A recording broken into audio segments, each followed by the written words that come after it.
actually pretty easy. I just take breakfast. Cool. Okay, we've been recording for a little bit. Yeah, I figured. Yeah. Oh no. Just the last like 2 minutes or so. I deleted that first. That was like 6 minutes. But Sarah Leishman, thanks for coming on my show and let me in your house. Proctor. Yeah. Yeah, we're just in my dining room. Yeah, it's a nice dining room. I appreciate you taking the time for me to barge in. I appreciate you. Yeah, right. Thank you. If you can, if anybody's listening, I don't know if anybody listens to this, but there's some noise in the background and it's Gord. It's Sarah's dog chewing on an antler. Like it's his job. Yeah. Because you're here. Yeah, but it's a dog that is your job. Well, I guess. He feels like when someone comes over, that's like his job is to prove how good he is at chewing the antler. Yeah. Because Josh isn't here.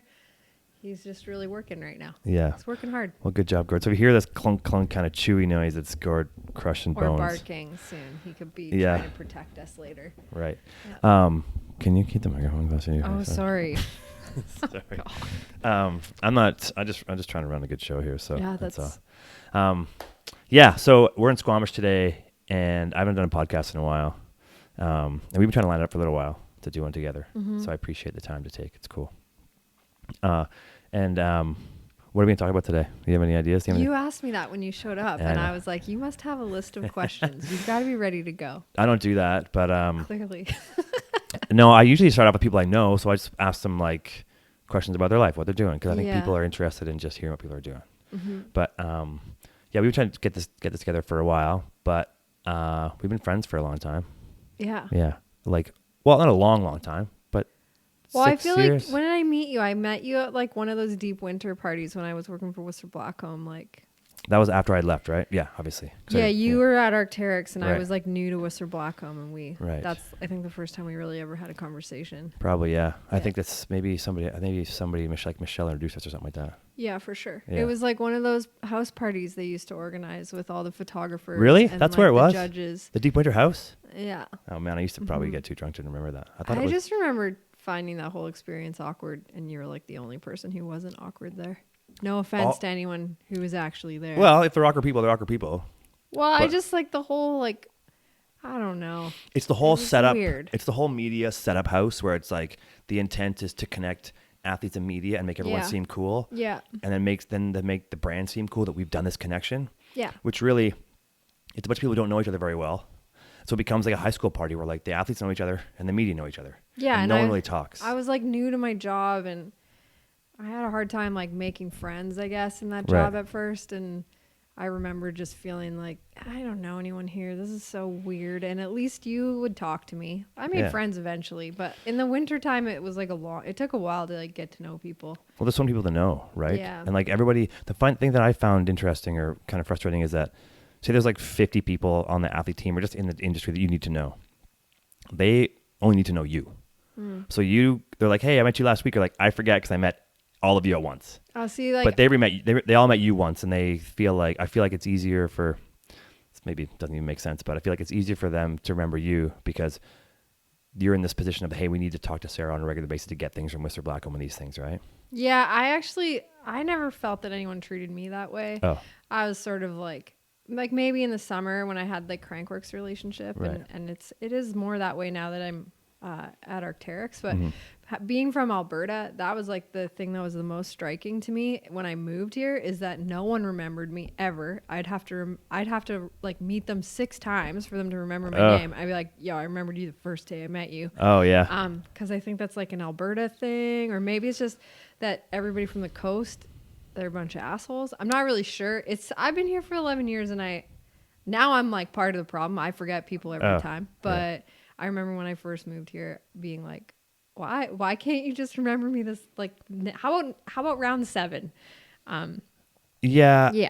I think I agree with you. I have a hard time. Oh, hey, Gord. What's up, buddy? Gord's coming over. He's on the Hey, move. bro. I don't remember. I forget names quite frequently.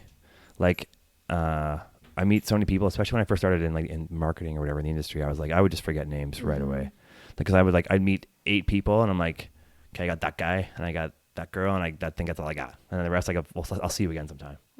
So I just thought it was like, I didn't really feel like, you mentioned earlier, like you were talking about like people just want to talk to you because you're the person of like that gets them things. I was thinking more like just so many people you meet, you just can't remember them all at once. Like when you're at those house parties, like those like organized media events, those are just to prove to the company that you've done a media event. Like I think it's like you're just doing it to check a box off. Hey, we did this, and we just did this media event so everybody can just meet. I think that's a total like PR guy way of looking at it. I don't actually think that's like the intention of them, but it starts feeling like that's what they're about when you're at them so often. Yeah. And I don't know. Well, I mean, like I've done the athlete thing, so maybe it feels a little different as an athlete too. Right. I guess you have both sides, right? You're not just somebody there for media. You've been on both sides where I'm like, hey, this is Sarah. Talk to this media person. Yeah. Like in cycling, I always found them exciting because it was like a really good opportunity to see all my friends in one place. Sure. Because I genuinely felt like I was a part of that community. Yeah. And in the winter, it's not like I'm not a winter person. I ski patrolled for enough time that I should feel like that's like a part of where I'm from, and especially because that's like how I was raised, was on skis. But I just always felt like the winter things weren't fun. They felt like work, but maybe it's because it was my job. Well, it was work. Yeah. It's just a different scene. But They're both different. Yeah, because for mountain biking, for the most part, you would go into an event as an athlete. Yeah. So you'd be like not the focus, but people like come. They'd be like, "Hey, you're here because you're representing our brand," and it's like you were like the focus of what's going on. Yeah. But in the wintertime, you were the opposite. I feel like, right? Yeah, totally. I think when you're like the hustler, it's more work. You're that like way. the person hustling, which is basically what an athlete has to do. Yeah, I would get more excited about that. So like deep summer was way more fun to me, even though I ran deep summer for a couple of years. I still found it more fun than deep winter, but I also didn't feel embedded in the deep winter scene. Like that was my job. Yeah, for sure. So I did the same thing. It's I like wasn't hustling. Yeah.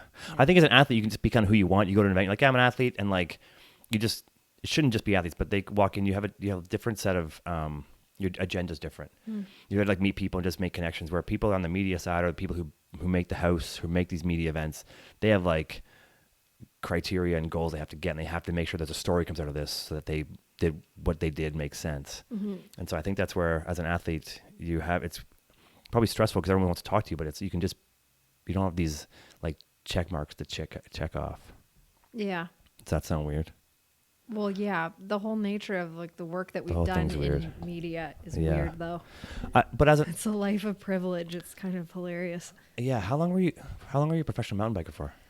I don't know if I ever really was. There's this doctor in town named Kathy Zaglinski. Okay. Who in town being Squamish, right? Sorry, we talked about that. Well, no, she was in Whistler. She ran the Northlands Medical Clinic forever. She helped me through some really, really shitty injuries.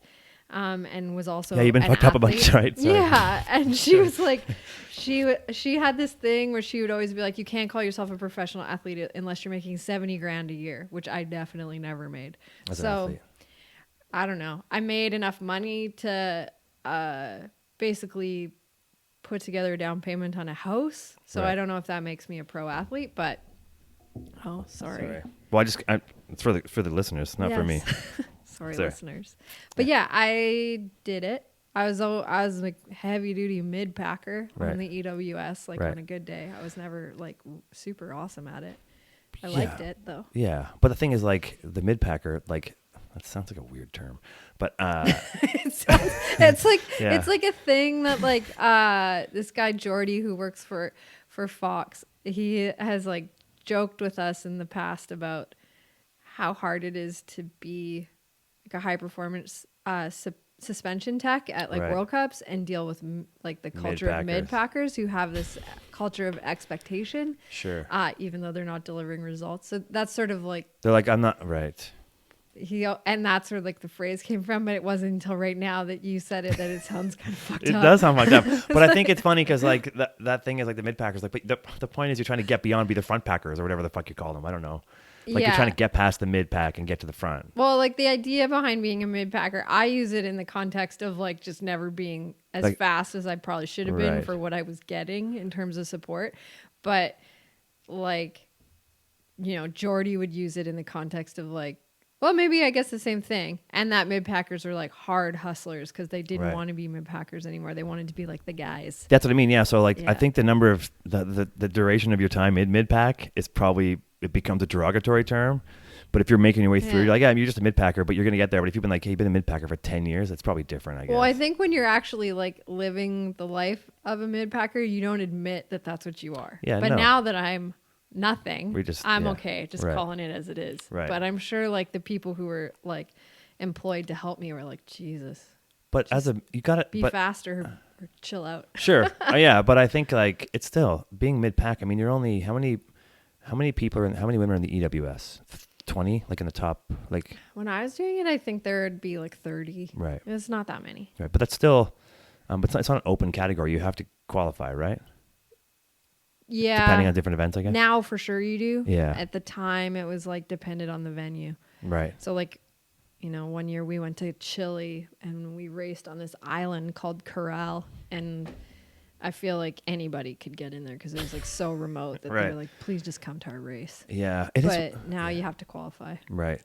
Because when you first started, there couldn't have been that many. Like, the field must have been kind of small, like 10 years ago. Well, it wasn't that long ago for starters, Proctor. Well, you're like I feel like my last race was like 3 years ago. your last race, but your first race. My first EWS wasn't that long ago. Like I got hired without ever really proving that I would produce results. Oh, you just started racing. Kind of. Like I had raced at Crankworks and I had done well at Crankworks, but like on a downhill bike. Oh, okay. And I had done a bunch of media stuff and I had relationships, and this woman, Elena Caldwell, who's now like in charge of Juliana Bicycles, at the time, she was the boss at SRAM. She had this vision. She wanted to start an all women's enduro team. Right. And I had done like media stuff I for think SRAM. I was around for that. Yeah, I think I Yeah. did that. Okay. Well, Yeah. because I was like, as I was working for Arc'teryx. Right. So like, as you like hired years me as a contractor, Yeah. I was like, well, you had the worst year of your life. And about 2 months later, I started in on the worst year of my life Yeah. at the time. I've had worst years since then. Yeah. But, and broke myself off and then went into contract negotiations with like Juliana and SRAM. You got worked a bunch, right? Shoulders and arms and everything. And Yeah. Well, I was broken off the year that Juliana and SRAM hired me, which was fine. Like I fell off my bike and broke my wrist. This is kind of whatever. mellow. Well, comparatively speaking. And then I like trained once Juliana and SRAM hired me, like trained so fucking hard. I was like in the gym. Yeah, I remember that. Yeah. When I wasn't working for Arc'teryx, I was training. Yeah. And then at the first round in Rotorua, I broke myself off in the second last stage. That was your shoulder, right? Yeah. So like I had this policy that day that I wouldn't look at my phone, and I had, kind of had a train wreck of a day. We barely made our first liaison. I was with Strand that day with Katrina, Okay. and we barely made our second stage, and then like it was a hard day, and it always is Right. in Rotorua. And I checked my phone before the final stage, and my boyfriend at the time, who's now my husband, I like looked, and he's like, "Holy shit, you're having a crazy good day." Oh, and I didn't damn. actually know. And so in that stage, I like made a huge mistake and did the classic like, "Fuck, I gotta fix the mistake," and I like made a huge scary error and ended up like, instead of rolling like a 10-foot roller, like a vertical roller, I like basically aired it, and like, did the like bar twist head hit. So I dislocated my shoulder and I tore my UCL, like skier's thumb. Yeah. Because like the bar spun. Yeah. And I can't even remember what shoulder it is anymore, which is crazy. But like dislocated this shoulder and like did my right thing and like hit my head. So, Right. so eventually trackside, some man came and reduced my shoulder. It took like probably half an hour for him to come help me. Oh, wow. Yeah, it was brutal. And then at the hospital, they gave me meds that I didn't recognize the name of because I was in New Zealand. And so I was sick that whole night and thought for sure like, oh, they gave me gnarly narcotics. That's why I'm throwing up all You have night. an allergy to codeine, don't you? Yeah, and I thought that's why I was sick. And then I learned that it was paracetamol, which is Tylenol. And it's not good for you. Not a narcotic. And I had a head injury. Like I was throwing up because I was sick. From a Oh, head right. injury. Okay. So anyway. Wow. So that was like basically the end of my career at the very first race. So I had surgery, whatever. Right. Yeah, I'm okay now. Yeah, surgery helps, right? Yeah. You get back together. That's cool. It's interesting. I just thought for some reason I now that we talk about it, it makes sense. But there was a point where I'm like, you've been biking racing forever. I just feel like my memory just adds on years to behind everything. So Well, like I moved to Whistler because I was like a snowboard coach, Right. and worked with athletes in some cases who were older than me, and moved to Whistler with the intention of like trying to be an athlete, hoping that being an athlete would turn that into a job for me. Right. And then It kind of did, it did. right? Yeah, weirdly. Yeah. It's like weird how it's all worked out now that I'm like pretty old and not fast. Yeah. I like have cool jobs, which Yeah. is crazy that panned out. I think it's very rare that, not rare, but a lot of athletes do probably get offered these positions where they work into them, but some like I think there's very few that can then handle it or manage it well, because the athlete lifestyle is a bit different than being like in an office or being like kind of like managed.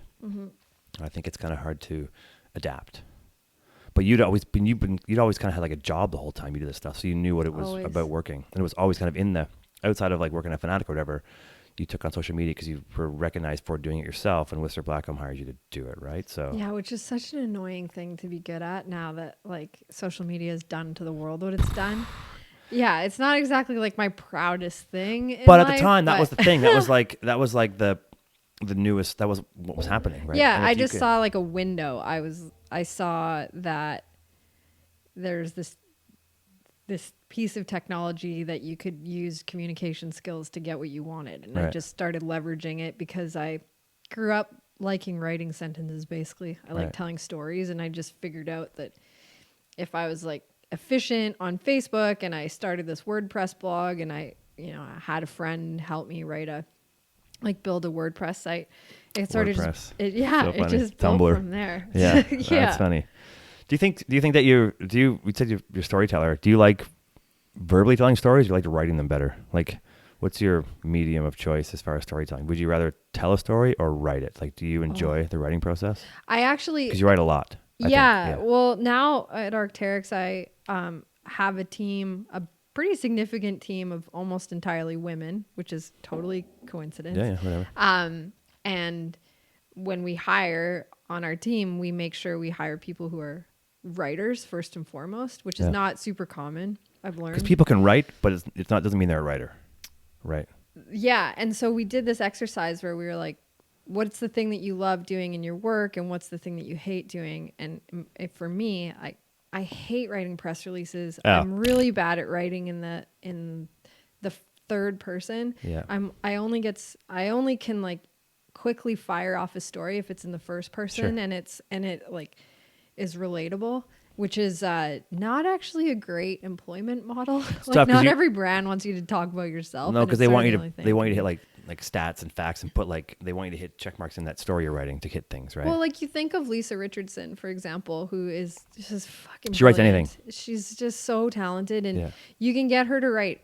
Well, I mean, she probably argued like not everything. We tend to give her stories that she cares about, Right. but she has this flavor, and it's never in the first person. She Right. has this way of like conveying an emotion and what it means to the author and to the reader that I can't understand that. Yeah, my friend Mike told me this. Mike Barty said that you don't write for yourself; you write for the reader, and it's hard. Like even when even video editors and stuff, if you edit your own stuff, there's stuff you probably shouldn't put in the video edit, but you put it in because you're not like stepping back enough from it sometimes. Yeah. So I feel like in writing too, if you're writing things that are of your own experience, you tend to think of the details are more important than some of them are. Or like, maybe not just saying you, but like in general. So it's when someone like Lisa can write and is aware of that, it's probably rare, I would guess, because most people need editors, and then the editor discovers, hey, you need to get rid of this because it's just like shit that it's like filler. It's weird. Like I've been so fortunate in that. Well, first of all, like I was raised by a teacher. My mom Oh yeah. realized when I was really young that I could write and was cool. into it. And I actually texted her the other day because she's like learning how to text, which is kind of cute. But I said Yeah. like, Mom, remember when you sent me to the library in the middle of the summer, called it summer school, and made me do a writing class with Martin Godfrey? So any Canadian kid who read a lot will recognize that name. I don't know if you do.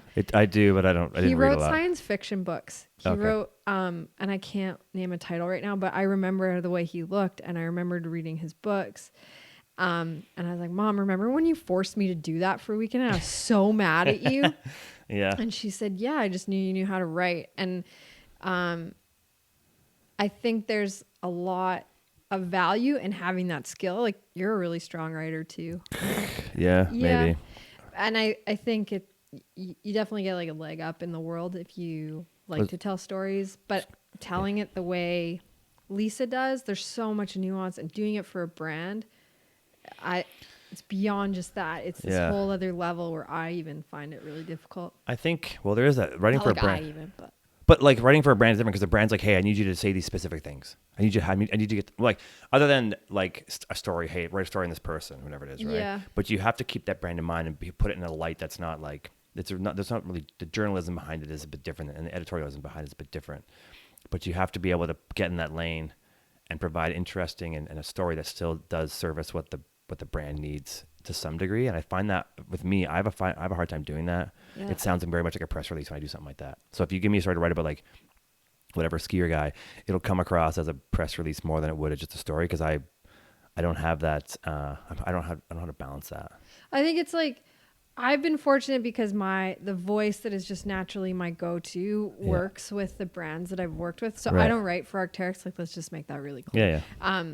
I edit and whatever, do all the other stuff. But my voice works really well for Juliana Bicycles. They're generally pretty stoked when I put something out and it's not hard. Right. I wrote something for SRAM during Crankworks this year that it took me 15 minutes to do. Tyler was like, can you tell a story about just like give me a local's perspective? And I wrote a story about Dark Crystal. Oh, cool. I don't read stories, by the way, just so I haven't read that I don't story. expect you to. And we did it in like a paper zine. So I think probably 15 people like got the zine because they got the free swag at the volcano and then probably didn't read anything aside from like the jokes Miranda Miller wrote. But like, you know, that kind of stuff works. But I feel like... I'm listening.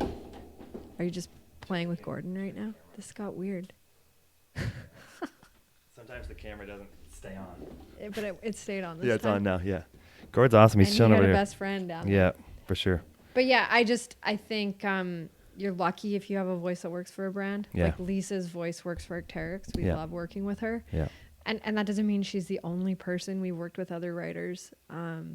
I think a writer needs to be a writer needs to understand the humbleness of what they don't know when they write for brands. Or like maybe Lisa isn't a climber, but she writes about climbing, let's say, right?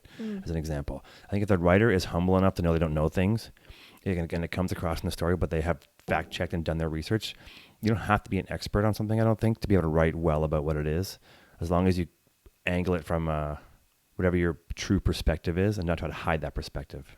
I think Lisa's good at that. Yeah, and I think she actually did some work with Ange Percival, who's our senior photographer, talking, and Jordan Manley actually talking about like the kind of tone they wanted to use in the campaign that's in market right now. And they really kind of like honed in on this notion of humility. Oh my God, don't die. No, we're good. Sorry. Go ahead. Sorry, Keep talking. listeners. Proctor doesn't want to talk about humility. Yeah, shut up. But yeah, I think that I feel like most readers can appreciate that the relatable thread of like, I don't know everything, but here's my position. Yeah. She's really good on that. And in general, as far as writers go and people who write and people who submit writings to you, you're asking athletes to write, you're asking writers to write. I mean, as an editor, whatever you call it, you gotta see some shit that you're like, what the hell? I think it's like put a paragraph together. It's such a curse. Like it's obviously a massive privilege to work in I don't know. What do we work in? Marketing? Privilege. Well, yeah, marketing. Content. Oh, I hate we work in bullshitting. Fucking content. We work in we work in convincing.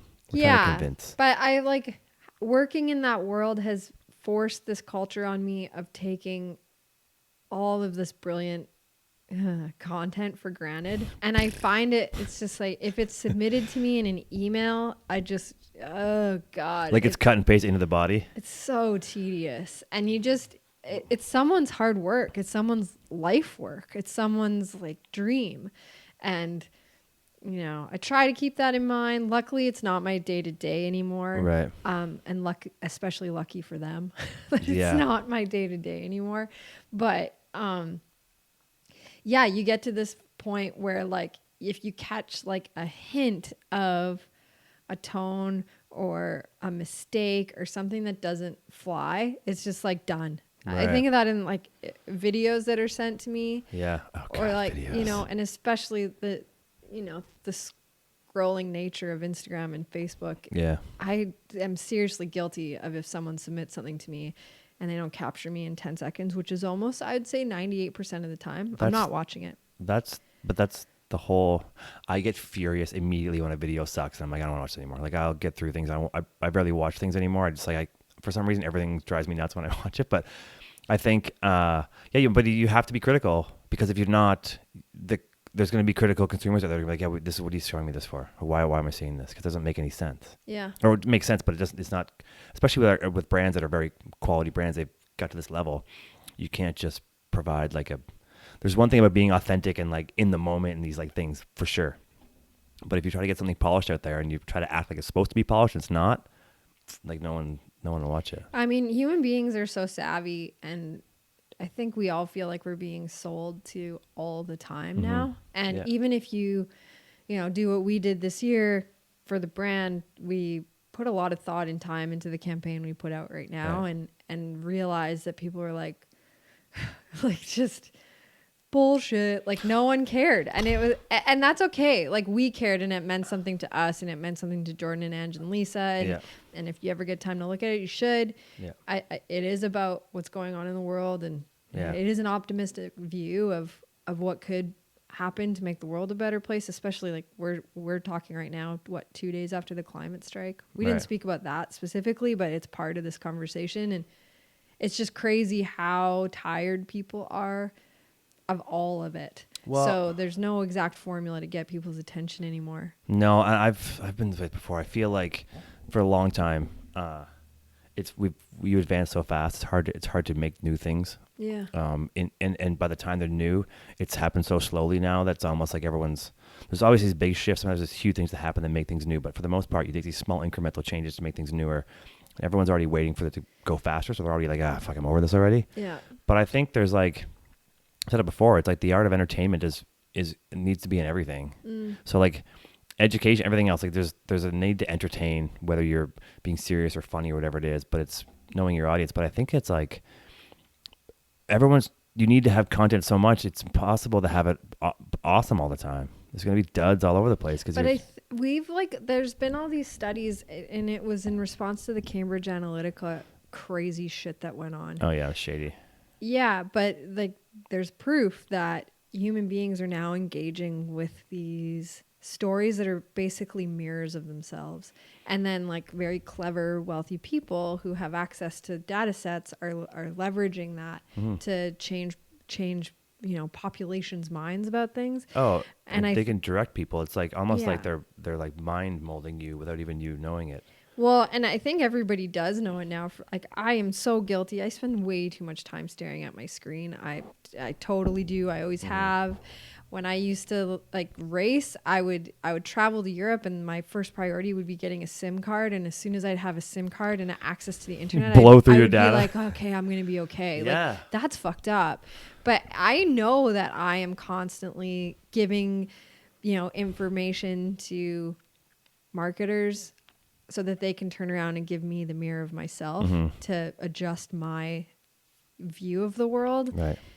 So I try to do a lot of research. We're on Instagram. And you see an ad, do you go in and try to like hide ad?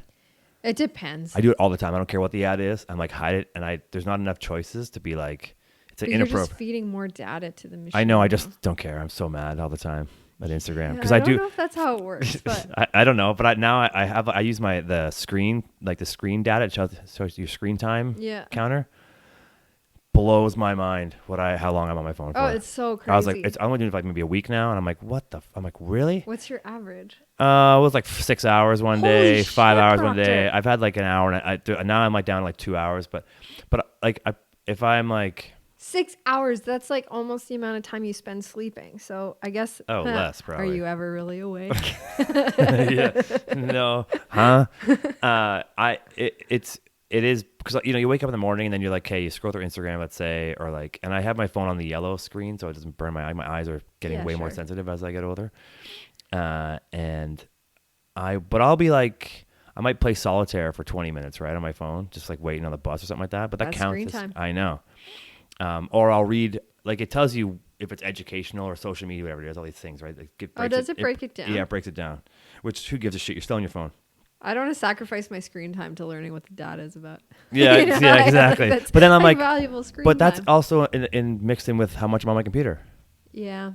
But it's the nature of our work. I remember when Sure. I got an iPhone, it was right after I'd, gotten some result at Crankworks I was super proud about. And I was like, okay, now I'm going to make the change and I'm going to start leveraging these platforms to really become a professional athlete. I don't think I was that articulate about it. And I was ski patrolling at the time, and I remember this sudden shift. My first year or second year of ski patrolling, people didn't have iPhones, and like maybe one or two guys did, and Right. you'd be in the bump, and like that one guy would be reading headlines to you.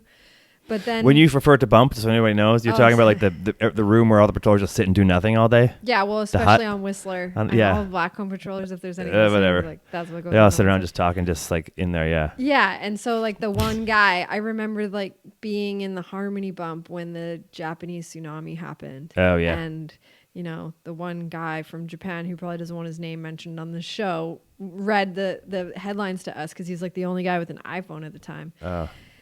And then when I got one, it felt like everybody had one and we stopped talking to each other. Which like was kind of nice on one hand because they're sort of a bunch of assholes, but on the other hand, it was like, whoa, we don't even talk to each other. And I remember it definitely changed my time because there's a lot of downtime when you ski patrol. Mm-hmm. It changed that time into this kind of like nervous need to collect information rather than just be around the people you were with. Yeah, it's kind of this. It is interesting. I was on the bus a couple nights ago. 'Cause I get the bus a lot, and I put my phone in my pocket because I had my music going. I put my phone in my pocket, and then I was like, I looked around the bus, maybe 10 people on the bus, and this story's been told, and this situation been told probably 100 times by other people. But I was like on the bus, and it was like everyone was on their cell phone. There was a couple having a domestic, clearly. And they weren't talking. Nice. They were sitting side by side. They weren't talking. They both got out. They went out different doors on the bus and then went back, started talking to each other. Like walked back to each other again. And I was like, why would you just get out the same window? Anyway, same bus. But I was not on my phone, and I felt awkward. I was like, I'm sitting here like, now people think I'm just staring at them, or like, what's this idiot looking out the window at nothing because it's dark out and you can't see anything anyway. And I was like, just thinking, listening to music, and I'm like thinking about how awkward I felt. Because now I'm the guy who's the only one standing out and not being on the phone. I'm not trying to make a stand or say that I'm better than anybody else, but I just tried to see, and I consciously made an effort. Yeah. It felt weird. It felt super weird to not be on my phone. And then I kept thinking, screen time. I'm like, I'll play solitaire. Screen time. Like, but that's the same thing as like, I remember landing in Geneva airport, getting my SIM card and going wherever I was in the world. I was probably in Italy being like, yes, I've got my phone. I'm going to be okay. That was sort of like my safe place. And it definitely weirdly, like having a psychological or emotional connection to home got me through shitty times when I had to be around. So that was like, sense. but that's this weird connect I have now to it, which makes it's almost this like go-to move I have, which justifies the, average. I try to keep it 3 hours a day and then say, it's either about feeling safe when I'm traveling and emotionally safe. I don't mean I'm never in danger, but, right. Or it's my job. Like these are the lies I tell myself. Sure. That's what everybody does. I was talking about this the other day, and I don't know if I heard this before, but when you're like, say you're working, you're doing things you don't want to do or whatever, and you're trying to like say focus on work or something you're just not into, and you're like, you subconsciously justify these things you look at online, like, if I read the news, I feel responsible reading the news, but it's actually me just distracting myself from what I'm supposed to do. Yeah. And you can trick yourself without even knowing it. We've been allowed to blindly trick ourselves to think that we're learning something when really we're just distracting ourselves from what we're trying to do. Like when I sit at my computer, I'm like, I flipped too far left on my iPhone. Now I have those 5 news stories there. And I'm like, but I'm like, I'm learning something. But I'm really not. I'm reading about Trudeau and his blackface stuff, whatever it is. And it's like same story over and over and over again. But don't you think that like my commitment to like my excessive screen time is that it has to come with the caveat of actually being informed. Sure. So I make sure that if I'm going to be in the horrible black hole of Facebook being lied to, I'm going to couple that with time on the New York Times site, and I like pay for this subscription. I read the things, and I have to because I just think, I mean, if everybody was like me, we'd all be in trouble. I don't know. Yeah. No, all I'm saying is like I think we're easily tricked and think we're being productive. Like it's that's the idea. Yeah, for sure.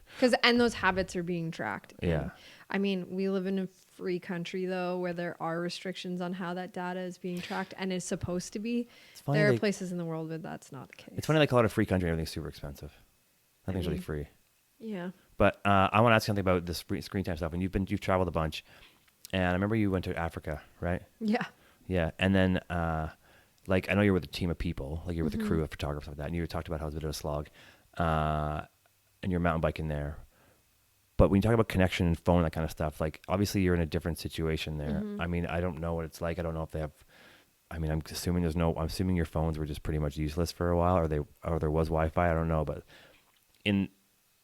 when you're in those situations, do you feel less connected, or you feel like anxious to be more connected because you're so far away? Yeah. So if Andre Charland, and he won't listen to this podcast probably because he's so busy, but let's say he did, he would instantly give me a hard time for what we're about to talk about because he always made fun of me for always making up stories about Ethiopia, which was a trip I did. You're making up stories, you mean? No, or just like there was a time when I got back from that trip where he's like, "Oh, Ethiopia." Yeah, I heard about it a lot too, but whatever. Yeah, so it was maybe totally just Jelly like should have gone there or something. Privileged white girl trip for to sure. The second, third world. It was for an ad campaign. It was super eye-opening. But the intention of that trip, we went with this group called Secret Compass. And by group, I mean the guy who owned the guiding outfit. Right. And this photographer, Dan Milner, who has an appetite for really fucked up mountain bike trips. If you Google him, he's done some crazy shit. He spent a bunch of time in Iran this year doing trips. And he's been to Afghanistan, like with Shimano and stuff. But our intention was to circumnavigate the... basically the UNESCO site, World Heritage Site or whatever. Yeah, of the Simeon Mountains. Okay. And we were supposed to climb the second highest peak in Africa, which is called Ras Shan. It's like 4,650 meters. Oh wow. So our trip started at 3,300 meters, and from there we're sleeping at elevation, obviously. Right. And phones didn't work. And I actually have photos from that trip, like selfies, because I just looked absolutely horrific. It was like I got sick. That's what happens when you go to the third world. And went through some like character building, of course, experiences with bathrooms and small children. And it's funny how it just makes you think about like what we're so afraid of over here. Like what things that bother us over here. It's like you don't have a choice. You just do whatever just to get by. When I got back, it was actually right before that Rotorua race that I broke myself off at. Okay. And we had taken, I think we were in 8 days on that trip. And like 8 really fucking hard days of like literally carrying my bike on my back. I wasn't riding my bike, which was like ethically, I now have a pretty clear position on it. We don't have to talk about it right now. But I think those trips where wealthy people go to tell a travel story are becoming a thing of the past, and I think that's good. I think so too. And when I came back from that trip, nothing seemed hard anymore. Right. So even I remember joking in Rotorua because Katrina kept making these points. She and I were like, you always get put in buddies at EWSs basically, so you're always spending the day with almost the exact same person all day. Okay. And she and I are like, who, by the way, Strand's a freak. If I can keep up with her, I'm always she's a I'm machine, good. I'm for okay. sure. Yeah. And that day was like my first EWS, and we're rallying to make this connection. And she was like, "This is the hardest day I've ever had racing out here." And part of me is like, "I can keep up with Katrina," and then the other half of me was like, when I hit a mud puddle here, I don't worry if it's full of human feces. So this is actually pretty chill. Like, and that perspective I got from that trip was huge. And not having a connection to the phone was shitty because I couldn't like reach out to Josh and say, okay, I'm alive. And 8 days later I did. And the way I connected with him was I just sent him one of my most horrific selfies and then said nothing and just waited until he got it. It was probably in the middle of the night, but That's funny. We just mentioned that earlier about traveling and privilege and stuff like that stuff, and I've talked about it before. And your perspective would be interesting to hear. Is like, we travel with privilege to other parts of the world, mostly not to learn about the other cultures, to use whatever, like to surf or to ski or to bike or whatever. And it's not so much to support that culture; it's to go and experience our own time in there because it sounds so beautiful and everything else. Like, oh, it's cool to rough it or do these things that we have to, put the toilet paper in a bag and not flush or whatever else. And I know that we do in excess, but I'm curious if people become more aware when they travel, we can find a way to encourage more reason to be aware, or more encourage people to be more inquisitive when they travel. That negative impact on our environment, does that travel help us make a better world because we are more aware, or are we doing more impact by just like too many people? Not enough people are going to go there to learn. They're just going to consume. Like you go to a third world country, then consume. That's like that's totally backwards to me. It seems crazy, but Yeah. do you think that the travel that we do that does impact the world helps us learn about the world and help us maybe try to fix it? I mean, how many people actually get on a flight to Peru with the intention of like making That's what I mean. Like it better in Peru? 5% max, I would guess. I mean, If that. I don't know for sure, but And I think there's also this whole conversation, which is so obvious, but the whole carbon footprint Sure. conversation. And Yeah. I am definitely on no soapbox here. I work for an organization that asks me to travel a lot, and I travel more than I should yeah, in planes. We do what we can in our own lives here, but I am part of industries that are incredibly destructive to the environment. So it's like, I actually think the whole conversation about traveling to far off places for the purpose of tourism, it has like a really challenging thing. It's a I don't hard think one. there's an answer.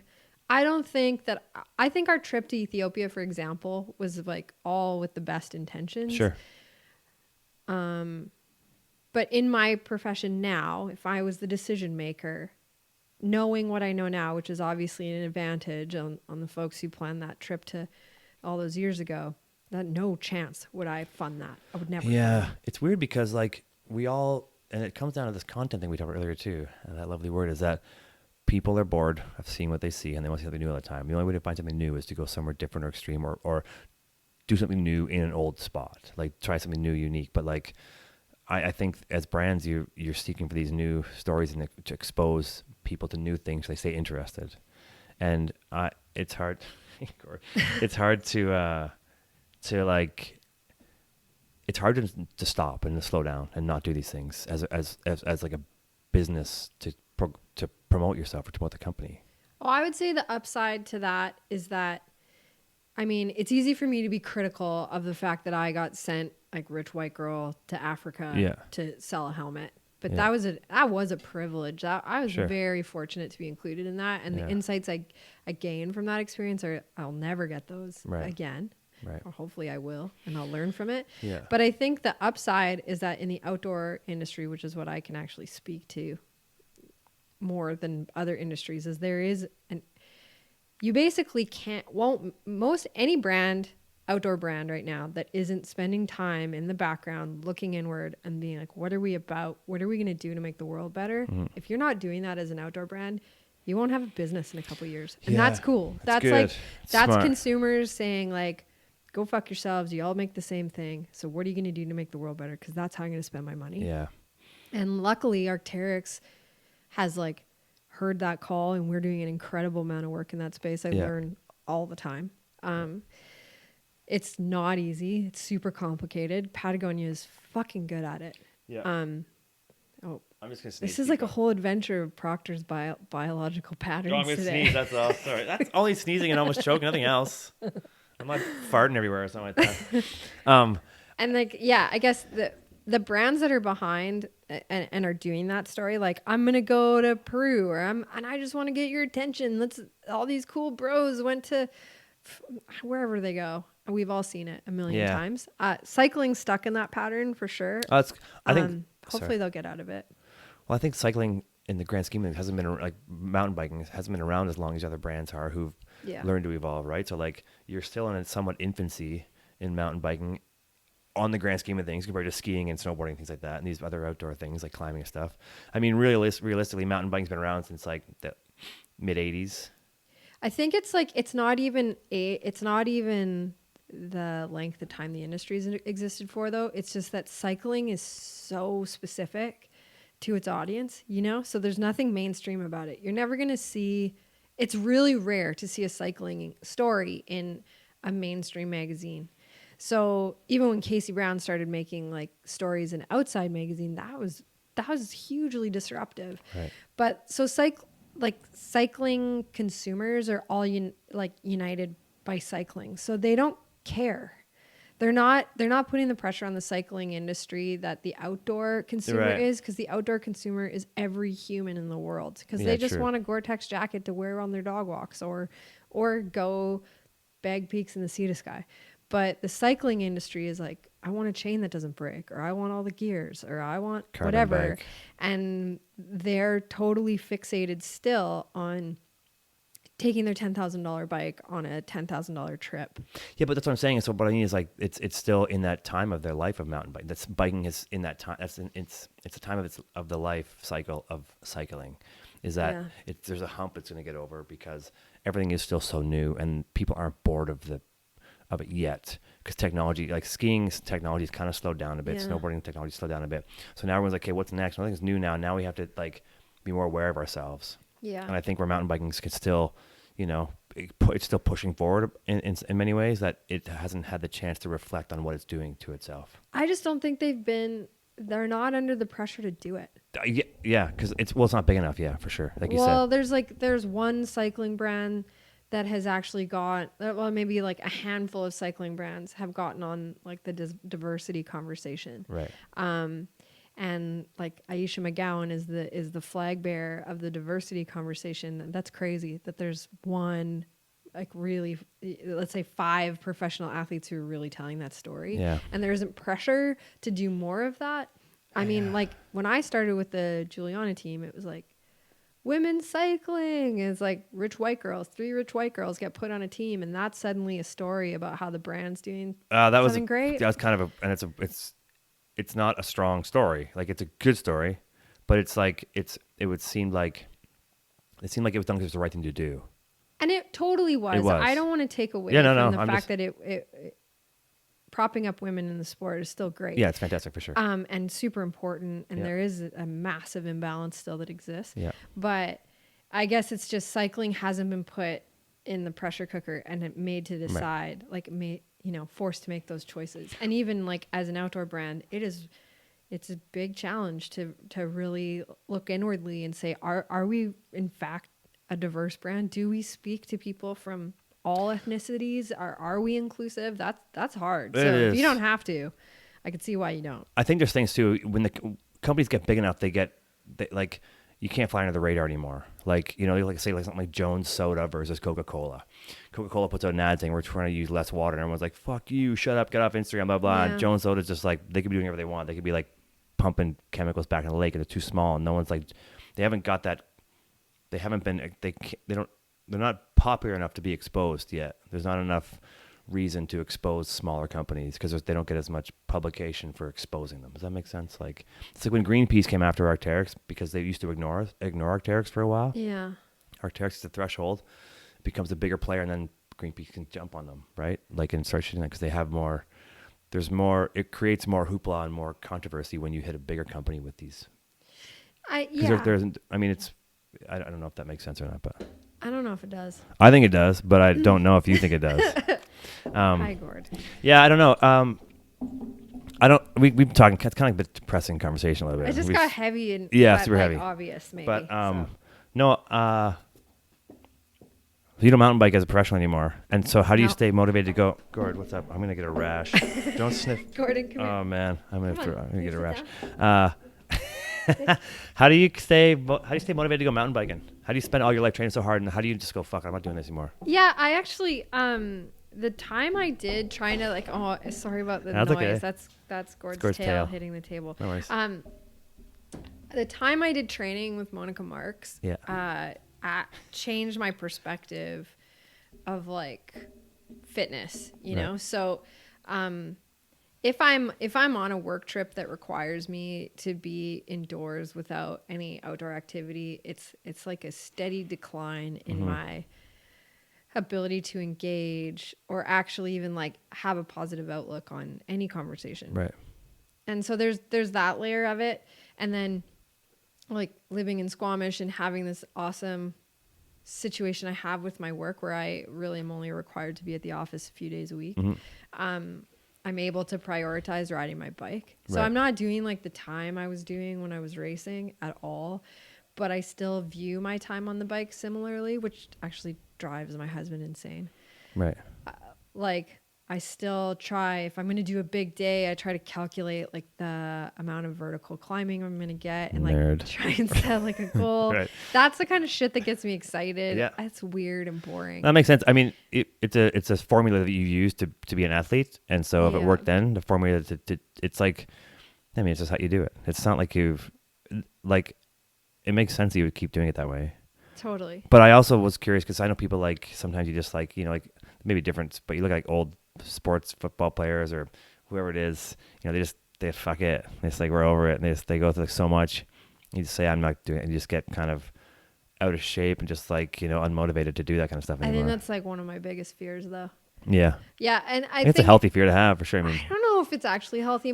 It's my sisters will say it's definitely like from our parents. So my dad was always like lived in constant fear of gaining weight, and that was always a conversation when we grew up. yeah. And always, when he came home from work and we were like watching TV after school, we better like go act busy, or he'd be like, "Did you work out today? Have you done anything?" Really? Oh Yeah, totally. okay, yeah. And like we grew up ski racing, kids privilege. Yeah, I did But too. the expectation was that we would be fit, and I wasn't in high school at all. And so I kind of, I don't know, it's just like foundationally Right. what I care about more than I should.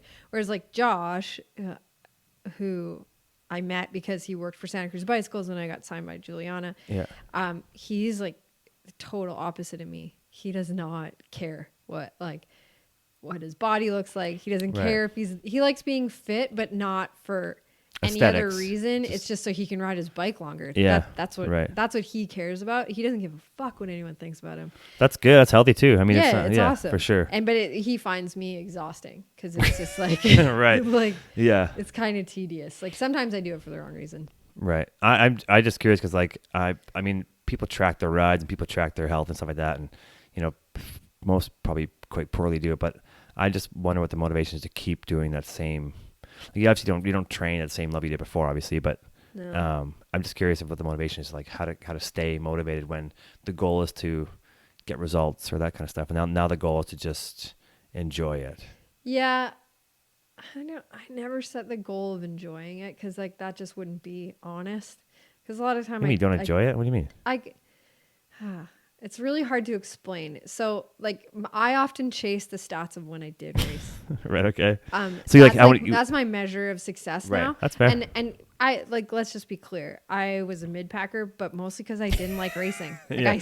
I Right. sucked at it, but I also hated it. Right. And it took me almost my whole life to realize like, oh shit, I'm bad at this because I hate it. Right. Okay. And so what I realized I actually loved was training. Like I loved training. I loved like knowing I had the thing to do and I did the thing and I saw the results in myself. Yeah. So I'm like a total Strava user, but I don't really care if I win a stage or whatever. I like to look at my weekly stats. I do that too. Yeah, like Yeah, I'm into that. And if I had an 80K week for a string of weeks, I'm stoked. That's what that to me Right. is fun, Yeah. which is also not cool. No, but I think what's cool is the tracking. Like and then we come back to this app stuff and these social media apps where like the apps allow you to track and that track keeps you interested. yeah. So like I use Runkeeper for mine because I don't want anybody to see how slow I am on Strava, so I don't use a mountain bike Right. app. Yeah. So and no one uses Runkeeper for bikes. Yeah. So I I- also like to say like if I use Strava and I use like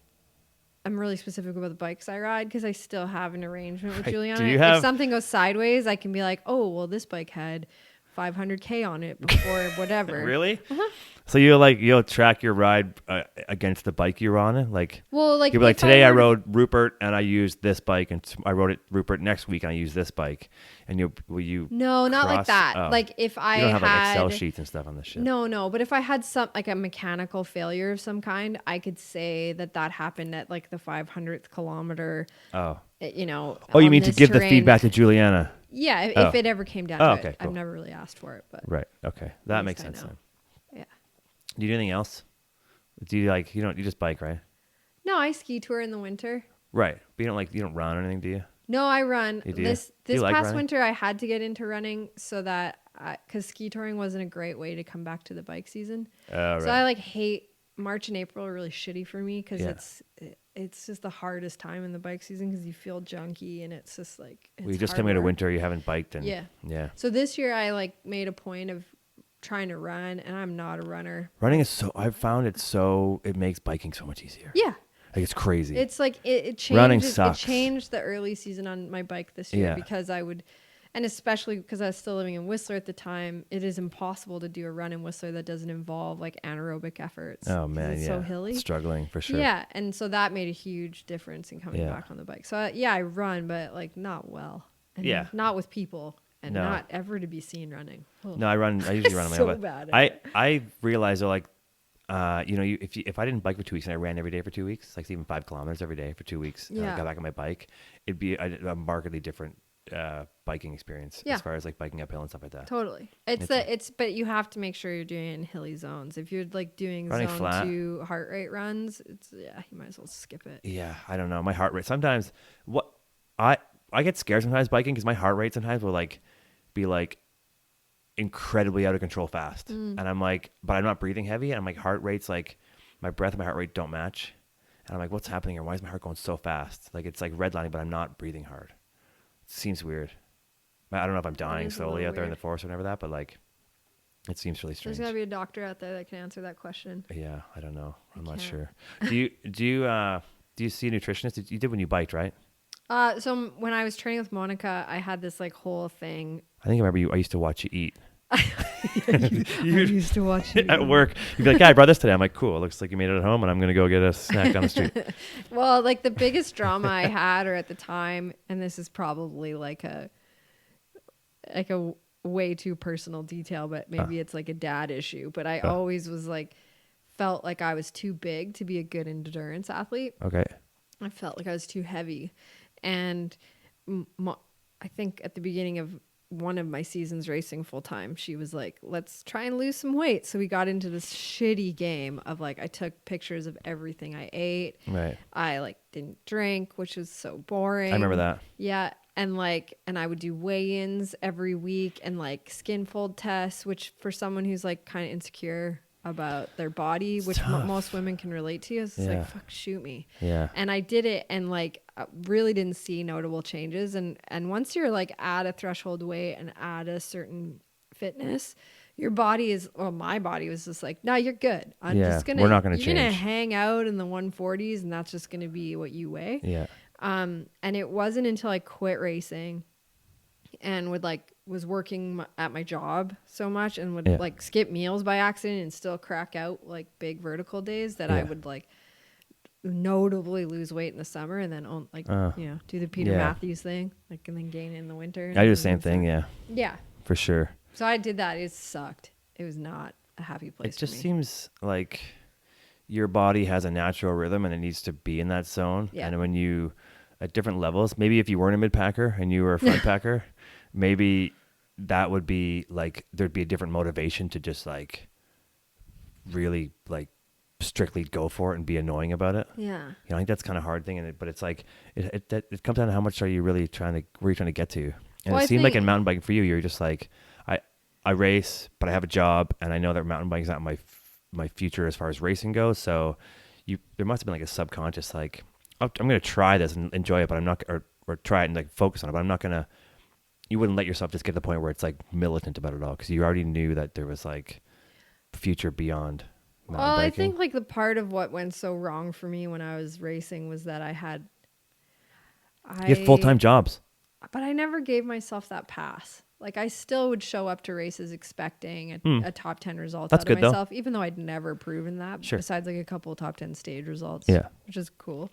But I think like I never gave myself the pass that I had a job. Like it was like, I still was like, I'm the most privileged athlete here. Cause at the time, Kelly, Yonka, and I were the only athletes really properly being paid, which we Right. weren't. Like I couldn't pay rent on what I was getting paid. Sure. But I felt like obligated to produce, and I never produced a result that I was proud of.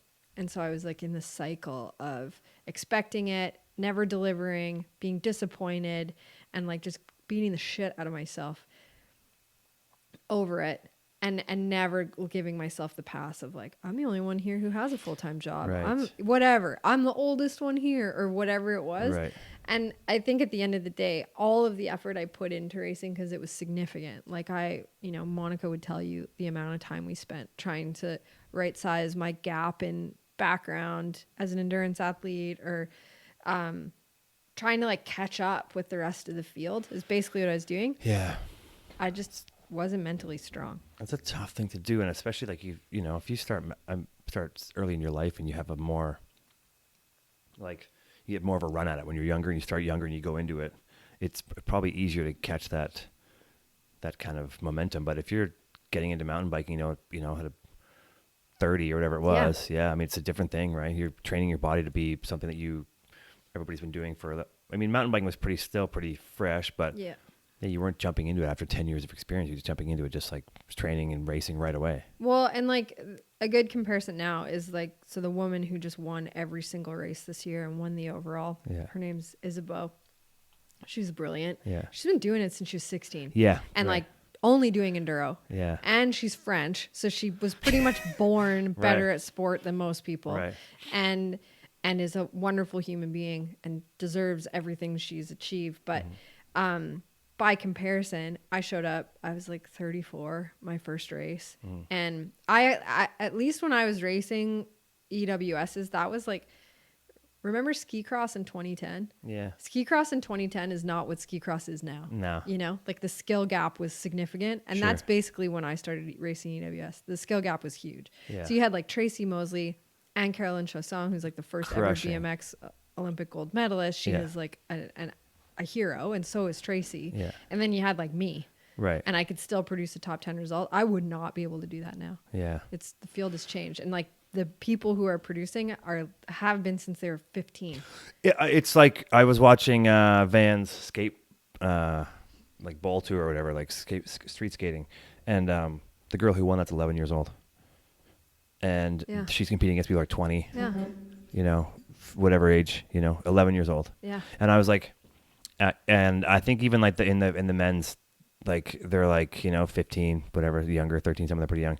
And I was like, there's a strength level I thought you needed to get at to be, at a level in sport, But then I watch these kids and I'm like, even if you started when you were 1 year old, you're only 11. So how are you getting so good at these things so fast? And how are your muscles even be able to support these like things you're doing?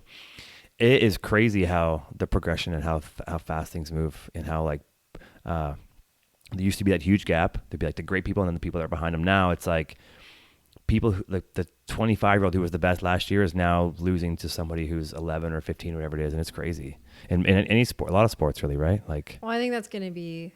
Well, it's sort of how I feel in my work too. I just don't get it. I'm like, how come? I'm like, wait There's a minute. always kids that are going to come take your place. Yeah, but I'm like, how? I have a hard time understanding it just in general. I'm like, how do these people get to the point of, how can somebody who's like 25, how could they just not win? You have like almost adult strength. You have like you've been doing it for much longer. How do you? It gets strange to me. I don't know. You have these anomalies back in the day. I was like Sean White and people who are like, that came out of kind of like these childhood phenoms, and I don't know. It seems like so much more like it happens all the time now. Yeah, well, I think it's just like But they're 11 or 12. I just don't. It's like the strength thing to me. Just it's but crazy. it's strength weight. Strength to weight ratio. Yeah, I guess Yeah. so. If you So, weigh like, 80 pounds and You weigh 80 pounds. Like I was just joking with Jen Ashton, like Hoji's, Jen. yeah, last night she introduced me to one of the kids she coaches at the Spearhead Huts thing. Yeah. And she was like, oh, this kid's so talented, and she's whatever, and she also does the high school bike program, I guess. Okay. So Katrina used to run that program, and I would coach for it, and it was Yeah. like, I don't remember the days of the week, it was like every Wednesday, let's say. Sure. And I would pull up to the Whistler High School, and we'd divvy the 30 kids up into 3 or 4 groups, and sometimes I would get Finn Isles' group. Right. Finn Isles Is legit. Yeah. and like I was probably in okay shape at the time. I was racing, sure, and Finn was like tiny. He was would like have 12. yeah, maybe 12 at the time. Yeah, it would have been 5 years ago. Yeah. Well, he's No, not 'cause 17 now. He's 19 or 20 now. He's 20 now. So like, let's say it's 7 years Sure. ago. He's Yeah. little Yeah. anyway. Yeah. And I remember like, because it wasn't just Finn. It was like Georgia, who is now like a weapon on a bike. Right. She's grown up. All these kids who are like pretty much Sure. professional athletes, they would get put in my group, and then I would have to like find someone else in the group, like a really weak kid in the class, and be like, Johnny, you're with me. And Right. Johnny would be like, I don't want to be with you. And I'd be like, I need you. 'Cause Because if without Johnny, I couldn't keep up with those kids. Right. And it could always be about Right. Johnny, but it was really fundamentally about me. And like Yeah. Finn, when he was a tiny kid, he could have been a professional cross country athlete. Yeah. 'Cause he's like tiny. And Mhm. so the strength weight thing was real. Well, I was up biking a few days ago with a friend of mine and her son, and he's like 13, I guess. And we did Lord of the Squirrels, and I was following him down, and even his line choice, everything he was doing, I was like, wow, I was like, I'm gonna follow this kid because I'm gonna learn something here. Yeah. I don't have a history of mountain biking that's that deep, but he was 13, so he's been mountain biking almost longer than I have. Yeah. But obviously, if it was like 2 or 3 or whatever it is, I don't know, not that long, but I was just watching him again. This kid's like, he's not a professional mountain biker, but I just watched like, man, even like they're just shown the skills at a time where they can develop them, Yeah. you know, which is like so much, I guess, a huge advantage. Well, and I think it's just the idea of when you're that age, that stage of human development, Yeah. you pick up things. And the sports more have been, quickly. and the Yeah. sports have been picked apart, and now there's the techniques that we didn't know about 20 years ago. Sure. So you're learning these. Here's how the skill works now. So you can Yeah. teach a 5-year-old kid that. Whereas before, when say we were 5, we were just trying to figure out what the skills were because there was no book to tell us what Totally. the skills are. Yeah, I don't know. Advancement's crazy. I don't think. I'm getting better at mountain biking now that I'm 40. Well, yeah. I mean, But not everybody has your story though. no, but just in general, not about the story. It's more Like like if you hadn't smashed your face and broken your neck, you might have been really good 4 years ago. Like if that day hadn't happened. sure, you'd yeah. probably be saying, But I mean, I was like, shit you're even before. better. But I just think it's more like, yeah, I've noticed just the continuation of doing it over and over again and time on it. Yeah. You know, given the kid 5 years to do that when he's 10 to 15 with the Yeah. huge development years, they're gonna explode and get Well, really, I think that's what gets industry so pumped. Yeah, Is right. that like those are the people who are going to be innovators. What's really cool right now is that it's not isolated to sport. yeah, So you have this movement happening in the world where kids like Greta are crossing the ocean in boat and Yeah. like mobilizing 5 million people on a Friday. yeah, And it's almost like a similar thing. Is Yeah. like that perspective of that age set is so unique to the rest of the world that Mhm. it is actually offering something the same way like an athlete would, I think. yeah. Maybe that's a stretch, but Well, I just think that people are no longer being held back by age. If you have a thought of something and if you're like, if you feel strongly about something that you can move forward with it, and like social media's helped us get a word out, you can have an impact if you're kind of like Greta. If she has an impact, Mhm. you know, just by sitting in front of that building one day with a sign, yeah. and like, you know, and then all of a sudden now, you know, I think people are looking for saviors, people are looking for these inspirational things, and sometimes when you're not set in your ways and you're a young kid, and you're just driven by passion and almost an ignorance that you're not aware of, it provides a better, I guess, symbol of hope or symbol of something, because it's like this person's, you know, so innocent, they haven't been able to make any poor choice or whatever, and they're just like, hey, I want to fix things. Yeah. I think it's interesting that I didn't really think about it going from sport into just a regular life. I think That's a it's good just point. the nature of youth, right? Right. Like especially as the world is changing so fast. But, you know, seeing an 11-year-old skateboarder win can inspire someone who's an 11-year-old environmentalist. Like if they're doing Yeah. that, I can do what I want to do over here too. It's For pretty sure. cool. Yeah. I don't know if it's been like an hour. probably. Yeah, maybe a little bit longer. Is that why Gord's acting so sad? Gord wants to go outside.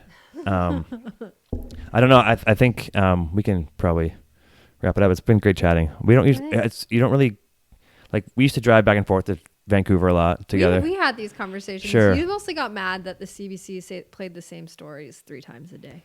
Oh, it's infuriating, man. I still do it now. It's crazy. But I just think you don't get these chances, even like good friends, you know, you don't get these chances to sit and chat. And you do, but you don't like here you kind of have these force where you're trying to think of things to talk about for me anyway. So like I'm trying to feed you things to talk about that I know about you. We probably wouldn't sit and talk about like our feelings on going to Ethiopia, our feelings on like, you know, these kids that are 11 years old or whatever doing these things. But it's cool to get perspective from a friend that you just usually, you know, you're always just talking about like more day-to-day stuff. Yeah, it's cool. Thanks for coming to my house. Yeah, I appreciate the time and your hospitality. And I appreciate I took an allergy pill so I wouldn't sneeze, so I was able to pet Gord. Once. I didn't even sneeze. I fought it off. Oh yeah. He's got his eyes on you. He's ready to come fuck your shit up right now. Cool. Okay, well thanks Sarah. It's great. Thanks, Proctor. I'll talk to you in like 2 minutes after I turn this off.